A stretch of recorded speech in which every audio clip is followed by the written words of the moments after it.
Okay, let me. I can hear you. Okay, let me check for the camera just real quick.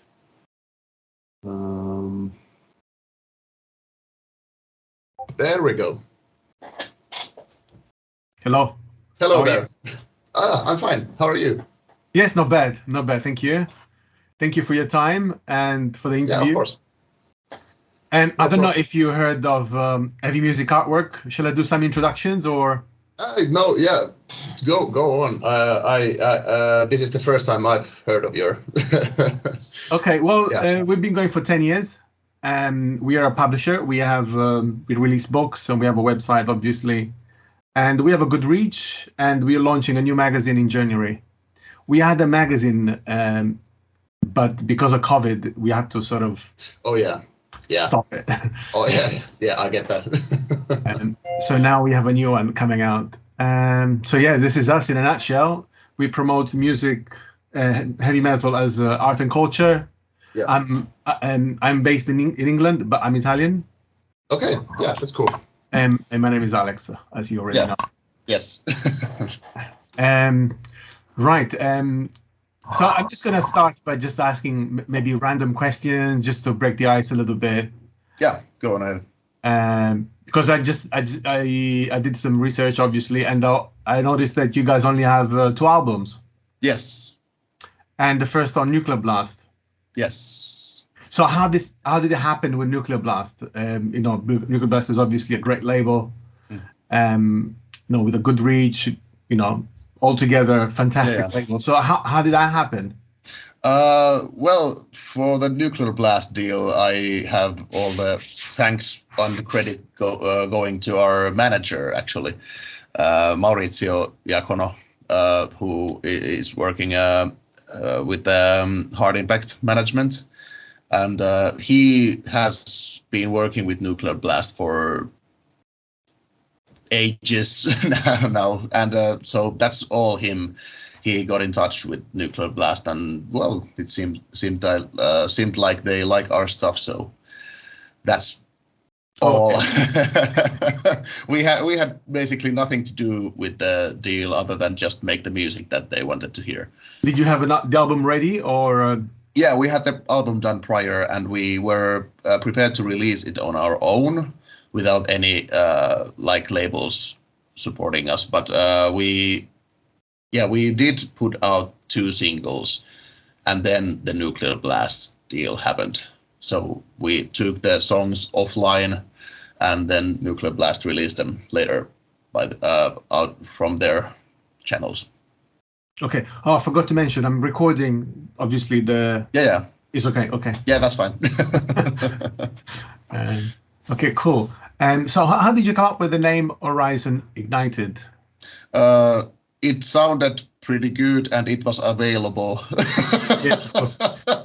I'm sure bands we were thinking struggle nowadays. Yeah, we had a lot of different suggestions that we were thinking about when labeling the band name or looking for the band name, and somebody threw out the words Horizon at one point, and everyone was, well, maybe we can work with that, and then ignited, and then we just were like, what about Horizon Ignited? That sounds pretty cool, and we just Googled real quick if that was taken or is it free, and there we go. It sounds like when I first saw the band name on the press release, it just sounded like a band that has been around, like you just sound like a classic name. Yeah. It's a good name. No, I know it sounds like a silly question, but it's hard to find names. Oh yeah, yes it is. Yes, it is. Especially if you want to have a name that is actually not used yet in any shape or form, and I think Horizon Ignited is used by some form in some other medias. I'm not quite sure, but at least we couldn't find any other bands by that name, so that's good for us. No, also we just released a book called The Horned. It's a heavy metal book about goats. Yeah. And in one of the page, with the help of Metal Archives, I've compiled a list of goat bands or goat albums, either that use the name or as reference to it. Yeah. And even after that, I didn't know there was a band called Horned. Oh yeah, So even after done the research, it's unbelievable. Oh yeah, that gets you by surprise. Like even my first band that I ever like was in like 10 years prior. How many years? Well, a long time ago. We thought that we had something unique with the band name or something, and when we looked it up, it was this is taken. Like there was like 3 other bands by that name.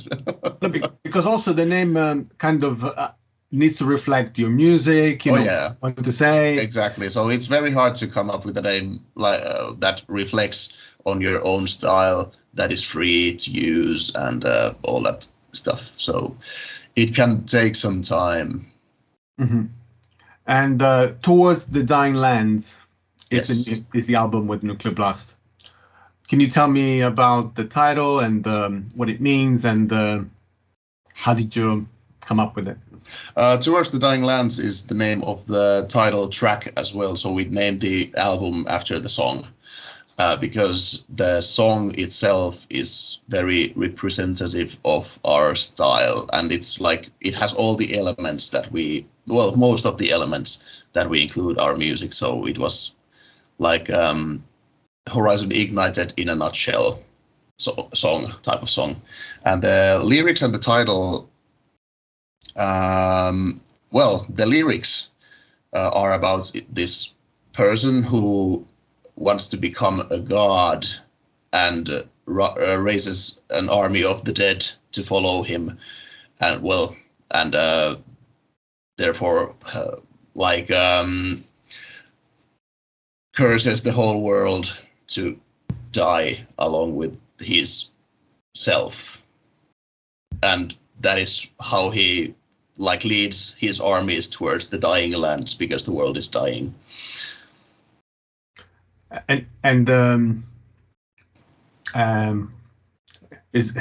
Took me by surprise there. Very fictional stories. I do write a lot of fictional stories. But the one thing which is curious is that a lot of the bands that I talk to, most of them are atheists or not related to any specific faith. But then they have the albums are very rich in religious language. Oh yeah, yes. And I've been wondering why that's the case. I mean, even now, in your case, I mean, I obviously don't know if you're in any specific beliefs. But no, I am not. I am an atheist. But you see, there's a religious language. Yes. Well, religion. All the religions in the world are very rich sources to find an inspiration for songs, and I do like different mythologies and the stories that are in even in the Bible, but for me those are just those stories, and they make some good lyrics. But don't you think they reveal facts about the human nature? Yeah. Like for example, not the Bible story, but Romeo and Juliet. Yes. Like everyone from anywhere country in the world can relate to the story. Oh yeah. And it's a fictional story. Yes. But what the story reveal is true. Yes. Without question. Oh yeah, and the lyrics that I write are usually, well, I can't say usually, I'm not quite sure which is more often the case. I write fictional stories, stories that are have taken inspiration from mythologies and old mythical creatures and stuff like that. And also I write lyrics about stuff going on inside my own head. Okay. And stuff about human mind and human condition and stuff like that. And some lyrics have taken inspiration from real events, but they don't reflect them so much that they would be actually about those real life events, but inspirations. And one of the most famous Finnish band, Amorphis, they draw inspiration from the Finnish lore or epics, the Kalevala. Yes, Kalevala, yes. Do you also find the similar inspiration in your work? I tried to do that at one point, and I would like to do some lyrics about Kalevala and Finnish mythology as well, but more often than not, when I've tried to write about that stuff, I'm like, this is just how would Amorphis do it, so I don't want to do the same thing, you know. But maybe one day, who knows? It must be hard. Oh yeah, I kind of want to do things my own way, but it's hard because everybody's like, there's millions of people who are doing the same thing and have done it and will do it. So it's very hard to even try to be unique in your own way, but at least I'm trying. No, I mean, also considering the number of bands in Finland. Yeah. Oh yeah. So how do you consider yourself in terms of music? Obviously, I listen to your music. It feels like melodic death metal. Would you say it's melodic death metal with the hint of metalcore? Oh yeah, or does it matter? Yeah, I really don't like care how people label us, but I think it's somewhere in between like the melodic death metal and the metalcore world. But there are like influences from stuff like Rammstein even in our music. Like a lot of the guitar riffs that Johannes and Willi have written are very Rammstein influenced as well. And there's the guitar harmonies that Iron Maiden uses, like classic heavy metal stuff as well. So we are somewhere in the middle of a few genres, but I think melodic death metal is the most safe label for us because obviously you have to label yourself something, and melodic death metal I think is the closest one. Okay, and how do you work as a band? Like I've noticed now bands work like remotely since COVID. Oh, yeah. Right? And we don't work remotely so well, and all of us live quite close to each other. So even like I drive maybe less than an hour to our rehearsal space. So we go to the rehearsal space. Johannes and Willi, our guitar players, they write all the instrumentals to the songs, and then they send me the demos, and I write lyrics and vocal melodies and stuff like that on top of them. But we do rehearse a lot. Okay. Yeah. Like together. Yeah. We rarely do anything like we usually if we need to like have a band meeting or something, even then we will like meet face to face, and we don't like just do video calls or anything. We are very like old school that way, that we actually see each other and rehearse a lot. So what is Finland like in terms of because I've been to Finland a long time ago, more than 20 years ago, like 25 years ago. And I noticed that in Helsinki there were like venues everywhere. Is it still like that? Is it still strong, the scene? The scene is still strong, yeah, but some of the very like classic old venues and legendary venues have been closed.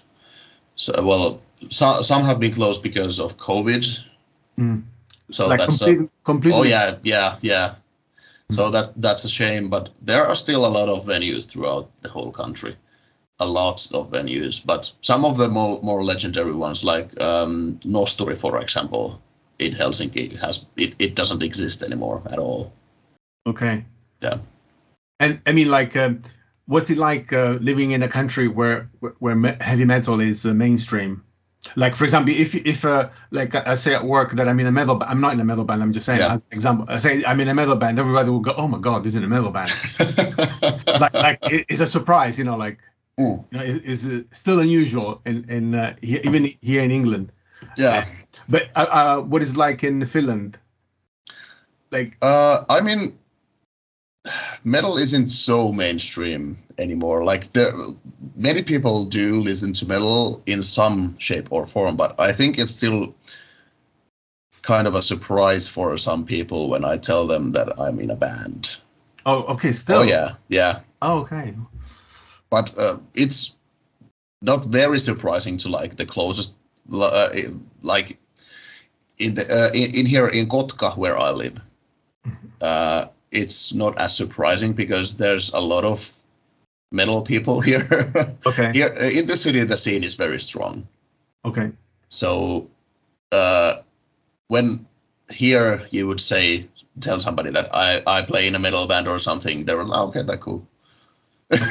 Okay. Yeah, and that's it. It's more part of the culture. Oh yeah. Okay, But in some places it's more like, oh, you play metal music. Okay, yeah, that's interesting. I want to ask about the artwork. Did you like work with the artist? Did you give him a brief? We know him very well. Kelian, I believe is his name. Kelian, yeah. Kelian Stockholmans. Yeah. We did. We didn't like give him too much instructions when making the artwork. We just presented the songs, the titles, and stuff like that, and just do your thing. And he got inspired by by some lyrics in the song "Guiding Light." On the second verse, there's the lyrics. The path you walk is paved with blood, and you are the one who bleeds. All the salt that's in your wounds, it makes the path endure. That is kind of where the artwork came from, because he interpreted the lyrics in a way that kind of like you're suffering for your own art, and you live for your art, but at the same time, your artwork makes you like suffer, and that is the path, kind of, in a way. So that's I don't remember exactly how he said it, but that's kind of in the ballpark where the thing was. I have someone at the door. Okay. I apologize. Can I come back? Yeah, of course, no problem. I apologize. Hey folks, thanks for watching this podcast. If you enjoyed this interview, please like, share and subscribe. Tell your friend, your family and your cat, and stay awesome. Don't forget to check out our store at www.headingmusicartwork.com. Ciao for now.